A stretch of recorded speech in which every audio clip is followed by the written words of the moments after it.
G'day viewers, yes we have Jose Cordeiro here and we're going to be talking on Future Day. Yes, Jose is, he's been in the futurist scene for quite some time, arguably probably one of the most prominent Spanish futurists there is, in the Spanish-speaking world, should I say. So he studied at Massachusetts Institute of Technology in Cambridge, USA, where he received his Bachelor of Science and then Masters of Science in Mechanical Engineering with a minor in Economics and Languages. His thesis consisted of dynamic modeling for NASA's Freedom Space Station, the International Space Station we see today. And he later studied the international economics of comparative politics at Georgetown University in Washington. So, wow, this goes on for quite some time. There's quite a lot of, yeah, you got quite a lot of degrees, MBAs, and all sorts of things there. So, well, I'll just get to what you did after your graduation and the engineering. You worked as an engineer in the petroleum exploration for the French company Schlumberger. Yeah. What parts of your career do you like to highlight? What parts are most relevant to futurology, do you find? I think engineering, because engineering is how to build things, how to create things, how to use science in order to have technology. Mm-hmm. Yeah. So it's the engineering mindset, do you think? I mean, so there is science and like people are doing science. That's really more like discovery about what is, but engineering seems to be more about what's possible. And you don't make the future through science, right? That's right. I love basic research and applied research, and they are fundamental, but it is better when we actually use it for products, for people, for services. So I think engineers are the ones that build the future. Obviously, probably everybody else says the same, but I think that really engineering is very important. And as you mentioned, I did my master's degree, my thesis at MIT about the space station. So I'm also very interested in the exploration of space, going to Mars, because the moon is just too close. We have to go farther away, like Mars. So this is one of my main interests. And just a little bit on myself, when I was a student at MIT, I became a futurist because I bought a very famous book in 1980 called The Limits to Growth by the Club of Rome. And this really made me think about the future. And at that time, that report, The Limits to Growth, was a bit Malthusian. It was a bit negative, and many people were worried about the future. I actually tend to be very positive and very optimistic about the future, and I have joined many of the futurist organizations like the Club of Rome, the World Transhumanist Association, which now is Humanity Plus. I'm also a board member of Humanity Plus, and it was also before with the Extropy Institute, and many other futurist thinking groups, particularly, as you mentioned, in the Spanish-speaking world, because my family is from Spain originally, but I grew up in Latin America. So I try to combine Spain and Latin America, and obviously the USA, California, where I also work sometimes in California, which is basically Spanish-speaking today. And it was before also, it was before when it was part of the Spanish Empire. Anyway, I like to take these ideas to the Spanish-speaking world, and I have done quite a few programs also for TV with Discovery Channel, History Channel, and CNN in Spanish for Latin America to talk about the future, because the future is the most incredible part of our lives, and is the only part that we can change. We cannot change the past or even the present in a way, but we can certainly change the future. And the future is where we will spend the rest of our lives. That is why I love to talk about the future. And one additional comment, I like to say that in the next 2 decades, in the next 20 years, we are going to see more changes than in the last 2,000 years. This is incredible. In 2 decades, more changes than in 2 millennia. We truly live in the most fantastic times in human history. Yeah, wow. It is an amazing time, really, and I totally agree there. We just, because we're living in it, we take it for granted all too often, and all these gadgets, these life-saving medicines, these things that we use to communicate across the world. Like, where are you right now? You must be on the other side of the world. I'm at the bottom of Australia. How about you? Well, right now I am in Madrid, Spain. Mm-hmm. Yes. But I am traveling back to South America next week. Actually, I will be in Colombia for Future Day, which is March 1st. And also, I am organizing a hangout with my Venezuelan friends from Colombia. So it will be different parts of the world, combining Spain today, Australia, Colombia, and Venezuela. The world is global. The world is truly global today. Yeah, it certainly is. I mean, and I can see you in near real time.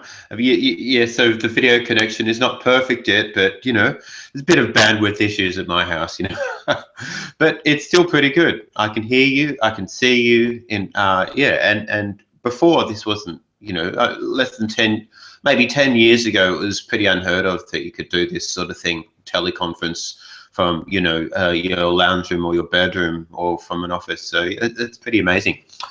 And now, yes, it's Future Day in a week, just over a week. So yeah, thanks for bringing that up. It's been since 2012, we've been organising Future Days every March 1st every year, and so far we've had a global response, which has been very good.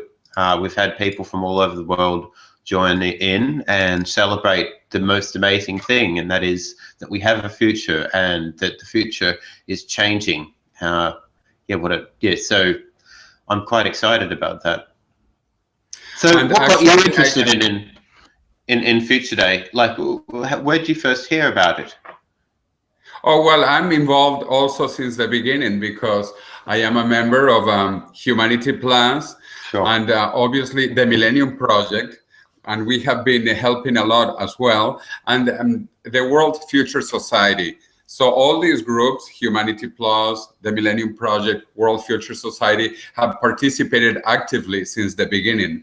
And so I have been celebrating for the last few years 2 important new days, which is March 1st, Future Day, and October 1st, which is Longevity Day. I like to call it Immortality Day because I think in the next 2 to 3 decades, we will stop aging. So we will become more or less immortal. It is never guaranteed. It is never for sure. It might never be forever, but we are getting close to it. So I celebrate Future Day on March 1st and Longevity Day on October 1st since they both began. Yes, I've been helping out with Longevity Day too. So I think it was last year. I did an interview with Aubrey de Grey on that day, and so it spoke about progress. Or was it the year before? Anyway, so yeah, it's also another great initiative. Now there needs to be as a Science Day, and there is, I've done some research here. The people there's an Indian Day that celebrates science, although it is more of an institutional thing, and it's not really meant to be global. It would be interesting if there was a Science Day. Okay, so yeah, now you've been involved in a number of projects recently. One of them is building a cryonics outfit in Spain. Is that correct? Yes, actually, with some colleagues, we have been working to create a cryonics facility in Spain. We have had a movement for about 15 years in Spain since the year 2000, and also in some Latin American countries. But I come all the time to Madrid as well, and I think that the Spanish people are the most aggressive pushing for it. So I am contributing to this. Actually, there have already been 2 Spanish people cryonically suspended, and they are right now in Alcor, in Arizona, because there are no facilities for cryopreservation in Spain. And now we are working for a real facility here. I visited Cryonics in Moscow, Russia, in November, and also I got more ideas of how to do it well and how to do it fast.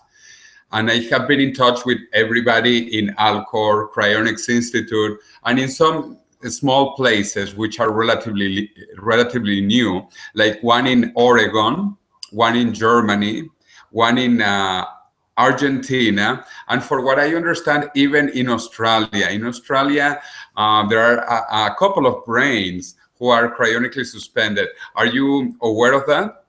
Yes, I am aware. There's Stasis Systems Australia, and there's also the Cryonics Association of Australasia who talk about this, but I think Stasis Systems is the only people doing it, yeah.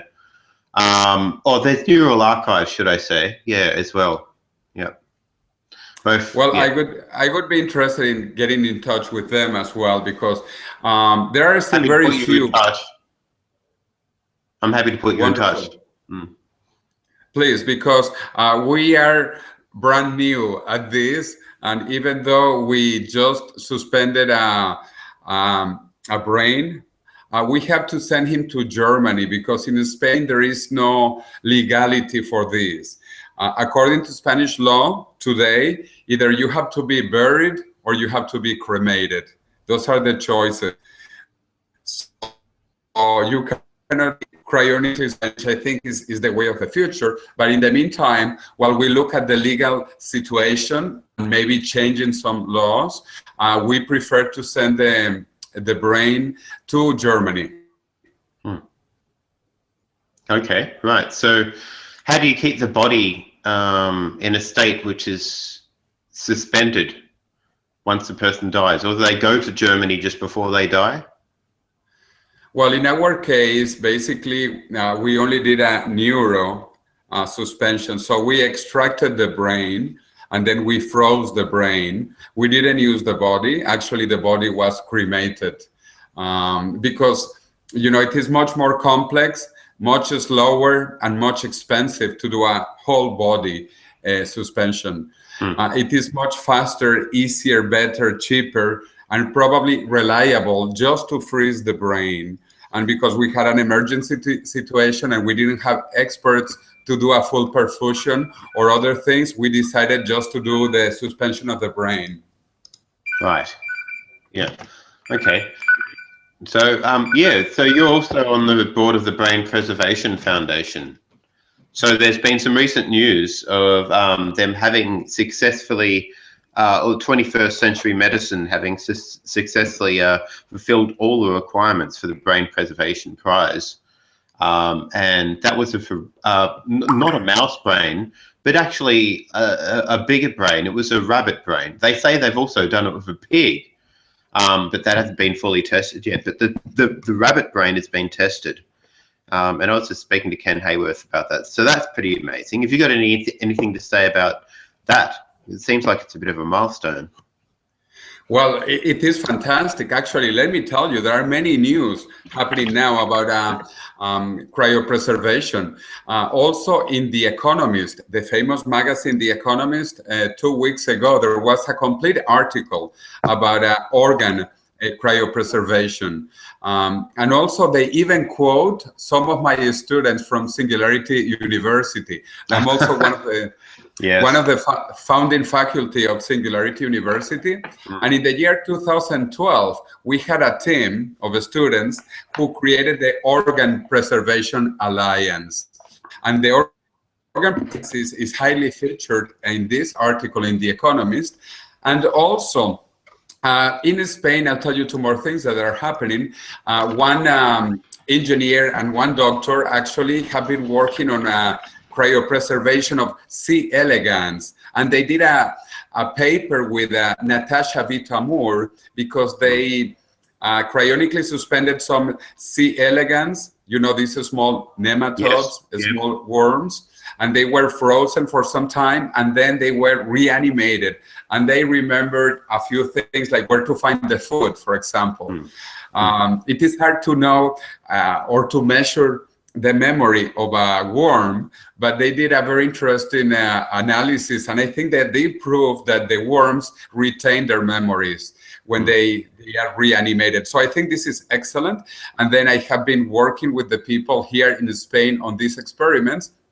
And going back to the article on The Economist about organ preservation and the Organ Preservation Alliance that was born in 2012 at Singularity University, my students are working on this. I'm so excited. This is happening now. They have been involved even with the Department of Defense, because for the army, for the military, this is important.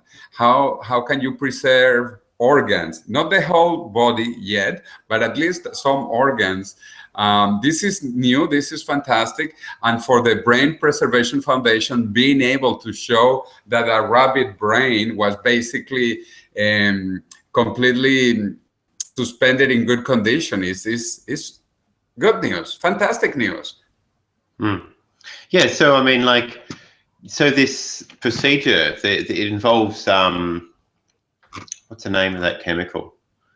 Where is it? Okay, some sort of fixative. It's kind of lethal, but it's so Ken is saying the only way that they'll ever be able to revive somebody, well, let's not say ever, but in the next century or so, if revival is made possible, it'll probably be done through uploading. And I guess a lot of people are sort of iffy about uploading. What are your thoughts? Well, I think that our biological bodies are very suboptimal. They are not very good, especially they are not good for traveling into space, and they have many other limitations. So I do believe we have to transcend our biology. We have to transcend our current nature. And as the famous science fiction author, Sir Arthur C. Clarke, used to say, that we humans, we are carbon-based bipeds. This is how he called us, carbon-based bipeds. And I truly think we do have to go beyond our biology, and we will do this in the next 30, 40 years. But let me tell you about this, about uploading our brains. I think this is, together with cryonic suspension, is only plan B. Plan B. It's not plan A. Plan A is not to die. And I truly think we will stop aging before 2045. Like my boss and mentor at Singularity University, Ray Kurzweil, he talks that the singularity will be in the year 2045. At that time, at the very latest, we will become immortal, both from the software side and the hardware side of our bodies, from our brains and our hardware. So I think this is really a possibility, a very strong probability actually, that in just 3 decades, by 2045, we will stop aging and we will become immortal. And at that time, we will no longer need cryonic suspension. That is why I call it Plan B. It's only Plan B. Sure. So are you at all? Do you have your doubts about like the singularity at all? You think it's inevitable? Well, nothing is inevitable, but I think looking at the current trends, it is pretty much guaranteed. As Ray Kurzweil says, if we look at the history of computing since the 19th century, even when we had World War I, World War II, the Big Depression, the companies, the startup companies boom and bust, all of these, and computing power has kept on going up and up. And I think this will continue because Moore's law is only the 5th paradigm of what Ray Kurzweil calls the law of accelerating returns. So just now people have been talking that Moore's law is going to die. And I say, well, who cares? It's only one of the paradigms we have gone through in terms of computing. There will be a new paradigm coming up very soon. And if this continues, and I believe this will continue, then we will soon reach the computing capacity of our brains, and we will reach this more or less technological singularity that we can define simply as the time when artificial intelligence reaches human intelligence. And then we merge, and then we improve ourselves, and then we augment ourselves even more. So I do think this is going to happen at the latest by 2045. At the latest, okay. So actually, you're quite a lot more optimistic than many people, and I must say that there is quite a number of people who think it's going to happen this century, who have actually come out of the woodwork and said, I think that something like that, something like a machine being able to reach and be transcend functional human intelligence is possible, not only within this century, but it's possible that it might actually go far beyond human intelligence this century. In a sense, so it's interesting, but a lot of people are also worried about that. In a sense, if it's not programmed with the right motives, if it doesn't have well-defined goals, if we are too short-sighted in the way that we develop this, then it may not be as bright a future as what it could be if we are a little bit more careful about it. So a lot of people are worried about unfriendly AI, or AI that's not necessarily unfriendly, but just doesn't care about us. It has got different values. Anyway, what's your view? Yeah, well, 2 points. I don't think I'm too optimistic. I actually agree with Ray Kurzweil on his predictions. And 2045 is the singularity for the whole planet, for the whole of humanity. But in 2029, and that is only 13 years away from today, we will pass the Turing test. And you will not be able to know if I am just a computer or an artificial intelligence in 13 years. And it could be earlier, like in the movie Hair. If you saw the movie Hair, it happens in the year 2025. Well, Ray Kurzweil, and we talk about 2029 for the Turing test. But the singularity, a bit longer, just in case, 2045. But again, I think it's going to be earlier than that. Now, your philosophical question or ethical question, is this going to be bad? I would say, no, it will be fantastic. Let me tell you why. Do you want to be more intelligent or more stupid? Do you want your children to be more intelligent or more stupid? We obviously want people to be more intelligent if possible. So I am not worried about artificial intelligence. I am worried about human stupidity. That is what worries me, human stupidity, not artificial intelligence. We humans, we are very stupid, and we are very bad, and we are not very ethical. That is why we have wars, we have hunger, we have poverty, because we are not very ethical and we are not very intelligent. So I think artificial intelligence will be much more ethical than human intelligence. One more comment here. One of my dear professors at MIT just died a few weeks ago, Marvin Minsky. Marvin Minsky, who was a genius, an incredible person. Everybody loved him at MIT because he was such a visionary. When over half a century ago, he created the field with two other people, John McCarthy as well, of artificial intelligence. In the 1950s, they created this idea of artificial intelligence. And he always kept on talking about this, when it would happen, how could it happen. Also, very positive view, because many of these ideas are self-fulfilling prophecies. If you think this is going to be bad, probably it will be bad. But if you think this is going to be positive, probably it will be positive, because again, these are self-fulfilling prophecies in many ways.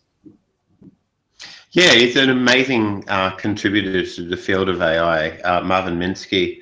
And he was cryopreserved from what I hear too. So that's a good thing. He may be back to discuss with us later. I always wanted to interview him. Unfortunately, I didn't. I didn't actually get in contact with him and ask him for an interview. Would have been good, but I hope to do it after the Singularity. Yeah. Fantastic. So you only have to wait until 2045 at the latest. Okay. All right. So yeah, I mean, like AI has been also reaching the news, and now Google have been sort of driving this AlphaGo project, which is a subset of their DeepMind project. And Fan Hui, who was the champion, the European champion of Go, lost 5 games in a row, 5-0. Okay. Now, I heard that there were a couple of practice matches beforehand where he did win. He won like a couple of them with the machine, but now the machine learned how to beat him. So that's 5-0. And now the next stage is on March the 9th. AlphaGo will then start challenging Lee Sodell, who is the Korean. He's a Korean, but he's the world champion in Go. Now, there's been speculation that Go has been like the pinnacle of like gaming when it comes to board games. I don't know how they categorize it. It's the hardest game in the world, but anyway, it's a very difficult game for AIs to compete in historically. But now it seems as though AI is, in many people's words, they call it a quantum leap, and the sort of progress that AI has made, such it's been able to then beat like some champions. So it went from just being able to sometimes beat professional amateurs, but didn't get anywhere near the real professionals, and only on smaller boards as well. This is a full-size 19 by 19 square board that the AI is playing the world champions on.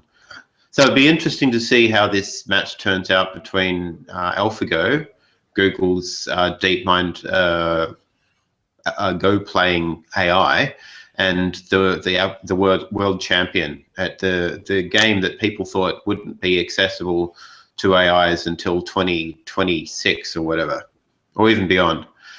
Yeah. That's right. Actually, Ray Kurzweil has been wrong in some of his predictions, but he has been wrong for being too late. Like when he was thinking about playing chess, that the computer would win in the year 1999, and it actually happened 2 years ahead. 1977, yeah. 1997 against Garry Kasparov. The same when he talked about the TV show Jeopardy. In Jeopardy, also he thought it was going to be sometime like about now, but it happened in 2011. And now some people were expecting that computers would reach the level of Go, the Go game, but maybe only in 2, 3, 4 years from now, and it is happening right now, currently. So there is also something additionally, which is very important, is that these AIs that are playing Go, they have not been programmed like they were, like Deep Blue was programmed by IBM to play chess, or IBM programmed Watson to play Jeopardy. Those were programmed games. AlphaGo is learning by doing. It's not really programmed. Right. Yes, it's not an expert system, and it's not like there's a bit of brute forcing, but it's not the core feature of what it's doing. It's doing cognitive learning, yeah, as far as I understand, which is quite amazing. Absolutely. This is a new way to think about artificial intelligence that should be able to replicate almost anything that we humans do, because it learns by doing, it learns by watching, it learns by trying, which is the way we humans learn things. Yeah, I was trying to look up whether Ray Kurzweil made a prediction about Go being when a computer would be able to beat like a champion at Go. I can't find anything. Maybe I'll look after the interview. But yeah, no, I don't think he has talked about Go, but some other people. Nonetheless, I mean, it is happening very fast, because IBM's Watson only won just recently in 2011 at the TV show Jeopardy, which is also very complex because it has ironies, it has jokes, it has music, and people said computers do not understand music or jokes or ironies. And the fact is that IBM's Watson beats all humans now. Yes. At that game, Jeopardy. Yeah. Yeah, it's quite amazing. Yeah, like now the interesting question is, well, so it's deep learning with reinforcement mixed with it. So there's deep reinforcement learning to sort of learn from many different game styles. It looks at existing records of games, I believe, maybe, and then it also works out its own moves, and then it uses some Monte Carlo tree search from those in order to apply useful moves while playing people, right? Now, yeah, I'm just wondering whether this style of algorithm is generalizable to real-world applications. I mean, intuitively, I'll say yes. I can't see any reason why there's no other place for this style, whatever Alphago is doing anywhere else in the world. But if you can take the Alphago algorithm and absolutely, you know, just plonk it in another environment and it'll suddenly start learning, I'm a bit skeptical of that. But I'd say the principles are definitely interchangeable with real-world applications. And that could be in the world of like maybe image recognition, self-driving cars, improving search, natural language, and all those sorts of things. So let's see. Yeah, it's exciting. And we will be, yes, and we will be connected to this distributed artificial intelligence. I mean, this is not like Big Brother, you know, that is somewhere. This is distributed throughout the planet in the cloud, and everybody will have access to this artificial intelligence like we do today through the internet. So again, I think artificial intelligence is the best creation that we are building today, and it will make people smarter. We will be augmented. We will increase our intelligence. We will solve the problems that we have not solved now because we are stupid and because we are not that good and we are not that ethical today. I guess the other thing is biology. We've been talking about artificial intelligence, cryonics. You know, nanotechnology and biotech are pretty big technologies these days. I guess most notably gene drives and CRISPR, for instance. When CRISPR came out, I was sort of, wow, you know, we knew that viruses could sort of unzip other cells and insert their own code, but would we in the near term use that technique and then you know, get better at error correction, right? And apparently yes, we can. Yeah, so that surprised a lot of people. It surprised Aubrey a little bit too. So you know, I think it's quite surprising, some of the growths that we've seen in biotech. Yeah, I also think it is fascinating. And then soon nanotech, because nanotech is running maybe 20 years behind biotech or 30 years behind, but it is also coming. And I like to say that nanotech is artificial biotech. So they are related, yes. Biotech and nanotech. Nonetheless, again, this is during our pre-singularity days, because once we reach the singularity, I am almost sure we will want to transcend our biological bodies, which have many limitations. Our biological bodies are not good for many things. We will be able to create better bodies with better capabilities. Even today, we humans have terrible senses compared to other animals, like our sight, our eyes are much worse than the eyes of many animals. Our ears are much worse than the ears of other animals. Many of our senses are inferior, our smell, our taste. So we should be able to increase our senses, which will be fantastic as well. More intelligence and more senses and more love, even more love. Yeah, more love, man. That's awesome. So yeah, I'm looking forward to see what we can do with nanotech. So do you think that we'll have molecular assemblers before the singularity, before machine intelligence can solve some of the hard problems there? Well, as I mentioned, I think nanotech is running between 20 and 30 years behind than biotech. So it might just happen around the time of the singularity in the 2040s. Yes. And maybe they are all related. No one knows, because I like to talk about reaching immortality from the hardware side, and I define the hardware as nano and bio, or from the software side, which I define as infotech and cognotech, or cognitive science. If you remember those four major technologies, N, B, I, C, nano, bio, info, and cogno, I say that nano and bio are the hardware, and info and cogno are the software. And in the next 20 to 30 years, we will reach the complexity of our hardware and the complexity of our software, and then we will improve on it. We will augment it. So I think the future is fantastic. We are just being able to improve ourselves in many ways. And that's definitely something worth celebrating. And that's part of the reason for Future Day. We should be celebrating the future, because we could be entering times which are far better than any in history. And that's cause for celebration. And, you know, it's the only place that we're ever heading. Now, we celebrate the past, but we're never, ever going to go back in time and be there again. We may be able to simulate the past, but that'll be in the future, you see. So celebrate Future Day, everybody. March the 1st.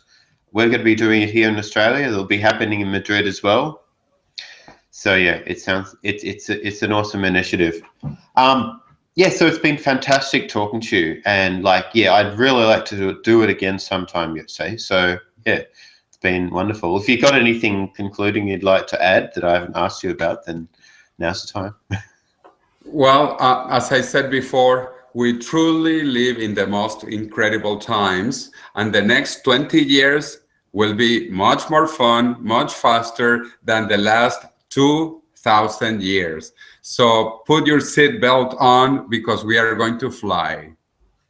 Fantastic. Been great having you. Speak to you again soon. And thanks all your viewers for listening and watching. Cheers. Happy Future Day.